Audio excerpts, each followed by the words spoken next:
Good morning and welcome to Behind the Screen. I am JM, and this is a show where we talk about games. We talk about board games, role playing games, mainly role playing games. We'll do reviews of other things. We talk about game design, game theory, and we talk about things that we love. We talk about things that inspire beauty in our lives and at our tables. So, good morning to John Doom and to Rook and to Padre. Rook, glad to hear the kiddos are doing well, and I am so excited to hear your discussion that your group is switching over to Pathfinder. That's actually what we're going to be talking about on Thursday, Savage Pathfinder. So keep me informed, keep us informed. Use the Savage Worlds channel on the Iconic Production Discord to talk to us about your game. So today we're talking more about Savage Worlds. It's a game that I love. It's a game that I'm running. It's a game that I am writing. So why not talk about it on here? We have a lot of fans of Savage Worlds. So yes, John Doom, I do want to do a board game. I may do one on either in June, maybe do Brass or Tapestry. Those are two of my favorite games right now. But that's in the future. So today we're talking about interludes. So I love games that have narrative interlude mechanics. Don't get me wrong, lots of games on my shelf. You can see Warhammer Fantasy just over my shoulder right here. Has very detailed rules for travel, how many days a march takes, and Jackals has rules like that. Basically a hex crawl. Axe, I love meticulous record keeping and resource management role playing games. But I also adore games that, when we're focused on the story, when we're focused on the action, those rules don't make as much sense. For a cinematic game, we want cinematic rules for traveling by red dot. For example, like I refer to that in Tord. Excellent, Padre. I can't wait to hear about your Savage Pathfinder game. And again, Thursday, that's what we're going to be talking about.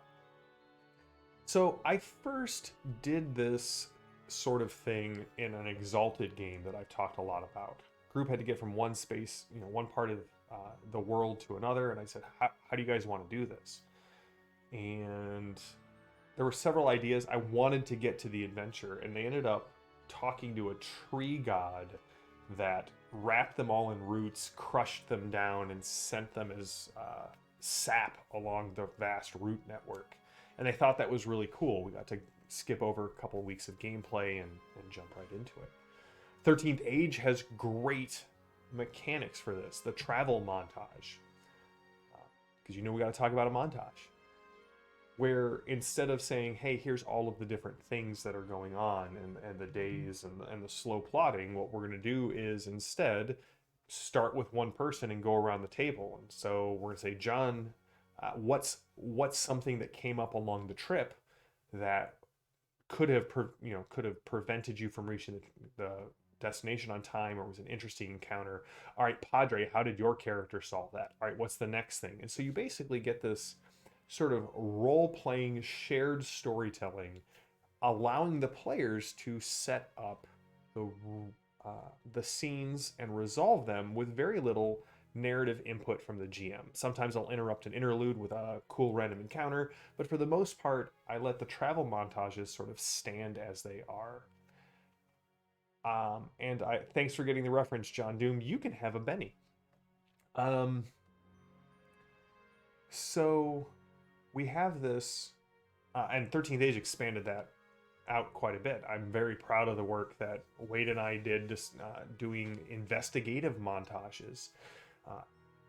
Ash and Gar both have taken this idea of the montage and expanded it. Like, hey, if a player wants to find somebody in a town, push back and let them narrate some of this. And I think and we did this in Myth. You can go check out the Tales of Legend quick start on Drive-Thru RPG. The idea is to turn over some of the storytelling to the players and really let them dig in and expand their characters' space in the world and make it their own. And Savage Worlds does this with interludes. Whenever you have an interlude, downtime, travel time, a lull where a lull in the storm or a lull in the combat, where the characters have time to sit around and chat or discuss.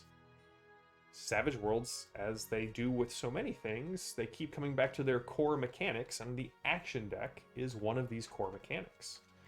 And so whatever you want to give the players just this breathing room, this space, this narrative bubble where they can just take a step away from the action and have some peace, you can choose to run an interlude. And I highly recommend you give this a shot. Now, as a GM, I like to stay out of the interludes as much as possible.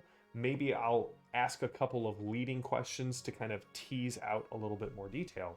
Because for newer players, this can be a lot of power, if you want to call it that, a lot of narrative authority that they are not expecting to have. So, when you run an interlude, you deal out a card to everyone. And the thing to remember as a player is you don't need to engage in an interlude. But again, leaning into its core mechanics, if you do, you get a Benny for it. So it rewards you for engaging with the interlude. And essentially, your card suit decides what options you have to talk about or expand on with your interlude. Each one has 3 different options, and you get to pick as a player whichever one makes most sense for you or most sense for the narrative. I like that it gives us multiple options, because it doesn't mean just because you're on a journey doesn't mean you have to pick the trek option. And I think this is one place that Savage Worlds is eminently hackable.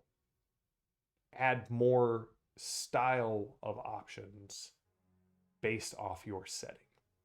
So the 3 choices are downtime. What do you do with this space? And your suit gives you a option on what kind of activities you can have. So if you get a spade, you spend your time in quiet contemplation. What do they do? Do you practice a skill? That's a heart. Do you study or work on some object? It's sort of a spotlight moment where we can zoom in on a character and see what they're doing. Or you brood about something. What are you brooding about? Another thing is a backstory, where you get to reveal something about your character's past with someone else. Usually in this situation, I like to say, who are you telling this to? Is it an NPC? Are you at a bar? Are you in the hold of a ship talking with your best friend? Why are you sharing this information? Again, teasing out more detail and then letting the player fill up the space as much as they're comfortable with. And the last is sort of what we let in with the trek. What are some obstacles or challenges that come up on the trip? And again, leaning into core mechanics, which is something I love that Savage Worlds does. Everything comes back to the core mechanics. If you draw a Joker, everyone gets a Benny on top of the other Bennies they may gain, and you get to pick your suit, and so whichever one you feel most like using. Now, why are these great? One, they get the players in the mindset of, hey, I get to add to the world. I can be more comfortable with adding into the world, and they may end up spending a Benny later on to take the narrative control as well. 2, and I cannot stress this enough, I have a gaming philosophy. If you have a secret for your character and you get to the end of the campaign and no one knows about it, then it might as well not have existed. Secrets are meant to be shared in a role-playing session. They're meant to come out. They're meant to create drama and conflict and catharsis. Interludes provide a framework by which you can jump in and reveal these secrets. Yes, then you win. We played Savage Worlds Adventures Edition and we won, and it was adventurous. Thanks, Ian. I appreciate that. That's thank you for the subscription. And Secrets almost did kill the Headstone crew. The other thing that you need to do during an interlude as a GM is one, butt out. Yes, for 3 months, I appreciate that. Thank you for your support of Iconic. I said GMs need to butt out. You need to let the players tell this bit of their story or their character or their journey. But you should also take notes. Maybe a character introduces an NPC that suddenly sounds really cool and is really close to to something that you had planned. This gives you an opportunity to sit back and listen to what the players think is cool and what the players think is interesting. It allows you to build out details of your world without you having to do the hard work. So I think they can be an interesting way and a unique way to allow you to offload some of the work to your players. Take notes. If they describe a sibling that was stolen away in their youth, and that's why they're out on the road, they're always hoping that their sibling may be found. Maybe they never mentioned this to you before. Maybe this is just something they put together because the card said they had to reveal a secret about their character. Put that in the game. Let the players get rewarded, not just with a Benny, but with story benefits because of this. Rook, thank you for the gifting, sir. Your generosity on this channel is always appreciated. I'm very grateful to all of our subscribers. You allow me to keep the lights on, get new equipment. We're actually looking at getting a new mic for Becca for her participation in the 13th Age actual play. So I am popular. Senor Popular. All right, so Ian says he's been nervous to have players build NPC. How do you govern it? I mean, that's part of giving up a little bit of this narrative control. There's a great article in the Play Dirty book by John Wick, game designer, not assassin. I need to stop saying that. Just know that if I ever mean the assassin, I will always refer to him as John Wick, the assassin. About a living city. And one of the things he did in his Vampire the Masquerade campaign is he would make up little NPC cards. So they would say, you know, Rosencrantz. That's a character in my mage game. Rosencrantz, Nosferatu vampire. Here are his 3 goals. Here are his, very brief stats, not a full character sheet. Here are his secrets. And then hand it to a player and give them a name tag. So whenever the players went to interact with Rosencrantz, Rosencrantz was played by another character. In my games of D&D, when I run in Tanar, there are so many players who are now high-level icons in Tanar. So when the Winter Queen, or when the Unlight Queen is doing things to the group, I don't decide what the Unlight Queen does. I reach out to my friend Kelly, who's played this character for 15 to 20 years, and I go, hey, what would she do in this situation? And that way I get surprised as well. Tink points out that she feels more invested in a game when they get to storyteller introduce NPCs, and Tink introduces great NPCs. Knowing a guy is an excellent way to handle NPC. Yes, and that's what we're kind of do with the faction rules in Crucible. Do you need to know a guy? Roll your faction die. If it comes up before higher, you know a guy. If it doesn't, you may still know a guy, but they just don't like you.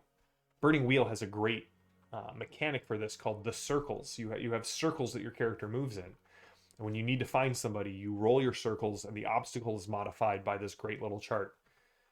But just because you fail your circles roll doesn't mean you don't find the person you're looking for. You just may find that they hate you.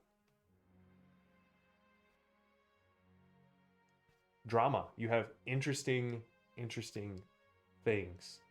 How do I know that John Wick hasn't assassinated anyone? I don't, but it's not his profession. I'll put it that way. He declares his profession to be a game designer, so I'm going to trust in that. I mean, would an assassin declare that they're Chosen profession is assassin. So Tink says they have an NPC that she introduced as part of her backstory in their game, and the DM brought the NPC back into the character's life in the last game. Yeah, I mean, that's great. Thanks, Ian. Yeah, I mean, all of this inspired Coteries, which is kind of the same thing. Coming soon to a Thieves World table near you. So yeah, that is Interludes. And I realize we wandered far afield. Core of Savage Worlds Interludes. We'll put a little bookmark here so people could just jump to the good stuff so it doesn't feel like I bury the lead. If you've got downtime, grab your action deck, deal out a card, and let the players interact with their cards, picking one of three options. What are they doing in their downtime? What bit of their backstory are they revealing? Or what is something that happened on the journey? And then step back as the GM. Take notes. Take the things they bring up and work them back into the story. It creates a feedback loop. The players add to the story, you bring it back up, and that player feels the next time they have an interlude, I can add more to the story. I can spend bennies to add to the story. I can go out on a limb, narratively, and the GM is going to listen and reward me. That's a great feedback loop to have in any game. So, we are going to be back on Thursday, and we're going to be talking about Savage Pathfinder. Almost forgot about that, even though I'd mentioned it multiple times at the start of the show. We're going to talk about Savage Pathfinder, what's out, what's coming out, and why do I think it works really well. I think we're going to take some time to look at the different lines that Savage Worlds has, because Deadlands, obviously, is a quintessential Savage Worlds line, but Rifts and Pathfinder, these settings and gameplay styles started with other companies. Are they a direct one-for-one port? How do they, at Pinnacle, bring the savage worldiness, the fun, fast, and furious, to these settings that, again, were designed for different rule sets by different designers, maybe even decades before they came to Savage Worlds? I think it's going to be a fun little micro-series to talk about.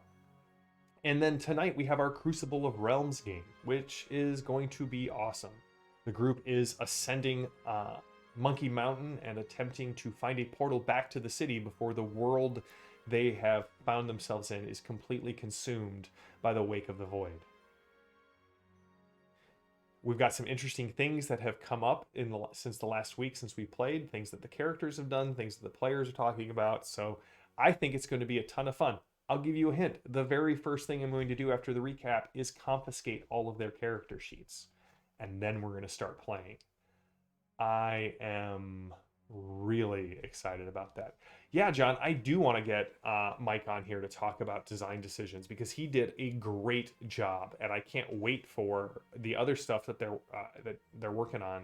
I'm looking forward to Curse of the Crimson Throne. I'm looking forward to the Advanced Player's Guide. I'll do an unboxing when those all come in and show them off here on stream.